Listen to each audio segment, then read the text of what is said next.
Hello everyone, welcome back to my channel.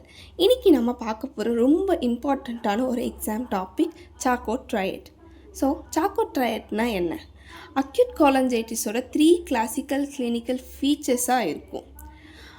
அது 3 காம்போனன்ட்ஸாக இருக்கிறதால நம்ம ட்ரையேடுன்னு சொல்கிறோம். என்ன அந்த 3 காம்போனன்ட்ஸ் அப்படின்னா, first fever with silks, second right Appar quadrant abdominal pain, third jaundice.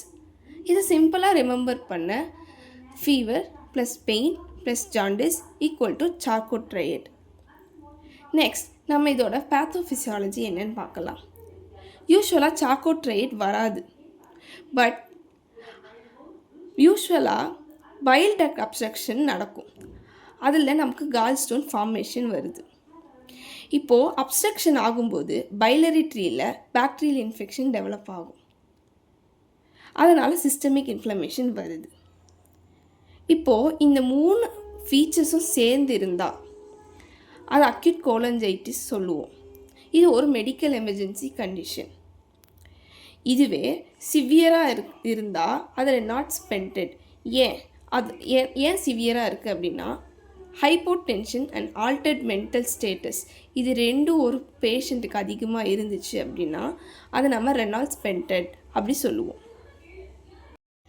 இப்போது நம்ம எக்ஸாம் பாயிண்ட் ஆஃப் வியூ பார்க்க போகிறோம். எக்ஸாமில் சார்கோட் ட்ரையட் அப்படின்னா அதோட டயக்னோசிஸ் அக்யூட் கோலஞ்சைட்டிஸ், அதான் ஆன்சர். ஏன்னா ட்ரையட்னா 3 காம்போனன்ட்ஸ் இருக்கணும். இதுவே சிவியர் கோலஞ்சைட்டிஸ் அப்படின்னா ரெனால்ட்ஸ் பென்டட். பென்டட்னா 5 சிம்டம்ஸ் இருக்கணும். இது ரொம்ப காமனான எம்சிக்யூவில் வரும். So remember, fever, right Appar quadrant pain and jaundice இது 3 இருந்தால் அது சார்கோட் ட்ரையட். இதுதான் ஒரு அக்யூட் கோலஞ்சைட்டிஸோட ஹால்மார்க் சைன். ஸோ நம்ம நெக்ஸ்ட் வீடியோவில் மர்ஃபி சைன்னா என்னன்னு பார்க்கலாம். தேங்க்யூ.